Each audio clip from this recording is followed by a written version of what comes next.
What's up, you guys? Welcome back to the Dream FI channel. Today, I wanted to talk to you about the top 7 jobs that require no college whatsoever.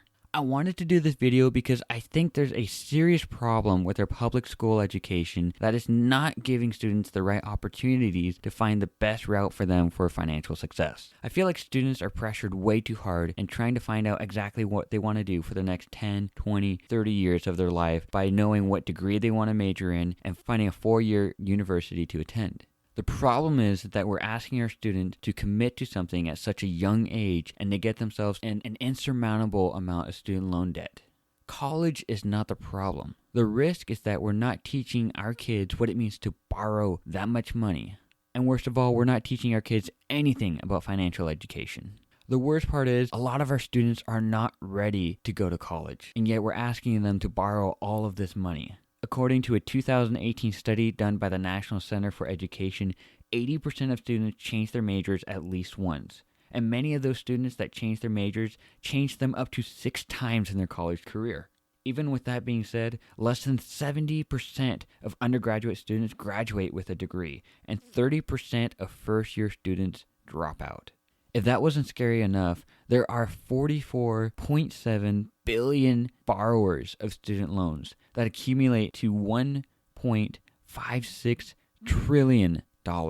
Trillion, not billion, not million, trillion dollars. And of those 44.7 billion borrowers, 5.1 million borrowers are over 360 days delinquent on their loan payments. So not only are we pressuring our kids to attend a university that they don't know what they want to study, to borrow a huge amount of money and to make these huge life decisions, hoping that they'll get this job that's not even guaranteed. That we're not teaching them how to make financially wise decisions, that they're going and they're borrowing more and more money until they can't make their payments. We are taking students from zero net worth to negative 5-6 figures in a matter of 5 to 10 years. We are systematically destroying the financial future of our youth. What I want to suggest here with this video is a viable option for high school graduates to find a career path that they want to try, that they want to experiment with, and have no financial commitment to. Every job I have listed here simply require minimal amount of schooling, self-educating, and licensing needed. And many of these have uncapped potentials in how much they can take home. We're talking a potential $40,000, $50,000, even $60,000 at starting. And many of these kids can find themselves financially successful in a matter of years and have well surpassed their counterparts that decide to go to school and take on a lot of debt. So with that being said, let's go ahead and get started. Don't forget, if you haven't already, smash that like button and subscribe to the channel and hit that notification bell. That way you'll be notified of any other new videos that I'll be posting here.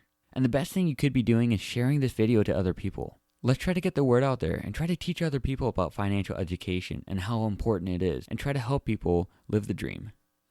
Now, the first position I want to talk about is a mortgage broker. Mortgage brokers are professionals that help people get the financing needs for their home. According to the Bureau of Labor Statistics, they found in 2018 that the median income of a mortgage broker was about $63,040. Now, one of the best perks of this position is that it is solely commission, depending on where you work. This means that there's uncapped potential on how much you can take home in a year. Most mortgage brokers make 1% of the actual sale price. So if you helped a potential home buyer finance a home for $1 million, your take home would be $10,000. Now, the minimal requirements needed to be a mortgage broker are that you need to be 18 years or older and have a high school diploma. After meeting those requirements, you need to pass a pre-licensure exam. Now, once you pass that exam, you're ready to sit for the national board exam. This exam is a lot more intensive, and usually they'll have online courses or courses at a local firm that you can buy and you can begin studying for the national exam. Once you pass your national exam, you can smash that like button and you can begin working in a firm. During that time, you submit your application. Generally, this means going through an intensive background check. And once everything's cleared, you get your license and you can begin practicing right away. Now, one great thing about this position is that you can learn a lot about real estate investing. Leave a comment down below if you guys are curious about real estate investing, as I plan on making more videos about it. The next job I want to bring up is computer programming and coding. The computer sciences are a great field to get into as it's constantly growing and advancing. For most certifications, you need to be at least 18 years or older, and you should have a high school diploma. What's great about this job is that you can teach yourself about computer programming and coding by yourself online. There are a lot of kids in middle school and high school that are self-taught coders and end up making six figures after high school with no college whatsoever. My advice is to go online and find some program that's out there for $100, $200 on teachable.com or even on YouTube and begin teaching yourself how to code. The median income is $69,430 and all the way up to $84,280. One thing about this job is that you need to constantly be keeping up with the newest technology. The next job is a building or property inspector. Most building inspectors go out to buildings and structures and make sure that they're meeting regulations, that they're meeting code, that they're meeting local and state ordinances, and are checking for quality, safety, and whether the construction can be continued. Inspectors can also check bridges, they can check highways, they can also like and subscribe, and can be more specific, checking foundation, mold and mildew, plumbing, electric, and so on. Now, building inspectors need to be 18 years or older, they need to have at least a high school diploma, and they need to pass a state certified exam. Now, the median salary in 2017 was $59,090. Generally, having a certain number of years in training and having an apprenticeship will really help. The exam is pretty extensive because there's a lot of codes that you need to remember. But I know a lot of people who end up getting jobs with local cities and counties that get paid very well for their job. And eventually, you could begin your own practice and make a lot more money. Now, the next job I have on my list is being a lineman. No, I'm not talking about the football position, but the linemen I'm talking about are the ones that go up on the power poles. Now, I thought this was an interesting choice because I don't know a whole lot of people who do this. Generally, a lot of people avoid this position because you can't have a fear of height. Now, if you can get over your fear of height, then you can really start enjoying the nice pay. In 2018, the median salary was $70,910. The minimal requirements are like all the other jobs on this list. You need to be at least 18 years or older and pass a high school diploma. Most linemen are required to pass a 9 to 12 month extensive program.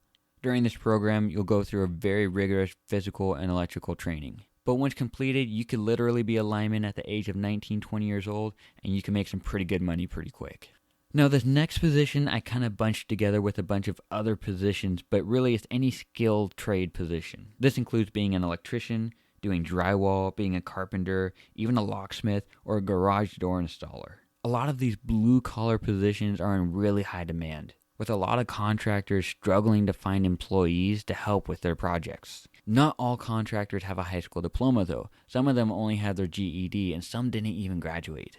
In order to apply for your contractor's license, you need to pass a 3 to 6 year apprenticeship program. During this program, you're going to be working full-time and then you'll have courses in the evening. What's great about this though is that some apprentices make up to $30 an hour while working. Once you finish your apprenticeship program and you get your contractor's license, you can apply to be a journeyman for a specific skill. Depending on your experience, you can apply for positions that pay upwards of $35, $45 an hour. What's great about this is you can be your own contractor or run your own business as early as the age of 22 years old. The median salary in 2018 was $55,190. My assumption is that this does not include contractors that have their own business though, as I know some contractors that make six figures easily. This next job I thought was pretty interesting is a Google AdWords specialist. Google AdWords specialists basically help businesses attract leads. They try to optimize their SEO strategy, which stands for search engine optimization. Basically, they're trying to get people to click on the business's website. In order for a business to make a sale, they need to have a lead. And in order to have the lead, they need someone to click on their website. So Google AdWords specialists help get people to click on their websites. Their ultimate goal is to reduce the PPC, or the pay per click, for any business. The requirements are very, very simple. You need to be 18 years or older, you need to have a high school diploma, and you need to pass 2 Google Ads certification assessments with an 80% or higher. The first certification is fundamentals, and the second one is an advanced assessment. These certifications are free online. All you have to do is set up an account and begin taking your exam. If you do fail the first time, you have to wait a few days to take it again, but there's an unlimited amount of attempts you can make. Once you pass, you get your certifications and you can start working right away. The average salary in 2018 was $51,000. Many people start their own practice and make upwards of 6 figures easily. I thought this was an interesting position to put on here because it costs you $0 to get your certification, just maybe a month of studying and passing your exams, and you can make $50,000 easy. Now, I did save the best job for last, and that is smashing the like button and become a real estate agent. Now, as you know, real estate agents help people sell and buy houses. The median annual salary in 2018 was $48,690. However, the top 10% earners made over $112,000. This position, just like the mortgage broker, is solely commission. That means there's uncapped potential, and you make exactly what you earn. Generally, real estate agents make about 3% of the sale price. The way it breaks down is that if you sell a $1 million house, you will split 6% between the listing agent and the buying agent. That means your 3% is going to be $30,000. Now, most, if not all, real estate agents work for a real estate broker or principal broker, and that's basically the boss or the manager of these real estate agents, and they will make a split. It can be anywhere between 10 to 30%. So in this example, you will get 70% of the 3% of the sale price, which means your take home is $21,000. On average, most real estate agents will sell between 12 to 30 homes a year. Top performers, though, can usually sell over 100 homes. Now, the requirements, again, are pretty simple. You need to be 18 years or older, you need to have your high school diploma, and then you need to pass an accredited real estate license course. This course is pretty extensive. It can be upwards to 150 to 180 hours of work. But once you pass the course, you get a certification that says you can sit for the exams. The exams are pretty simple. There's a national and then there's a state assessment. Once you pass, you get your real estate license and you can begin practicing right away. You can get your license as early as 18, and as long as you're doing your continuing education credit, you can maintain your license. Many professionals even get their real estate license on the side. So those are the top 7 jobs that require no college whatsoever. So let me know what you think. If you know of any other jobs that should have been on this list, go ahead and leave a comment down below. If you like these type of videos, I'll keep making them. I do plan on expanding into more areas of finance, including real estate, other types of businesses, and current trends I'm seeing that are pretty interesting. Don't forget to smash that like button. If you really enjoyed this video, please let me know in the comments below. And don't forget to hit that notification bell to be notified whenever I post a new video. Don't forget to check out my website, link is in the description below. And don't forget to follow me on Instagram and Twitter at LiveTheDreamFI. Let's try to share this information to everyone. Let's make a better world through financial independence and help people live the dream. Thanks again for watching, you guys, and until next time.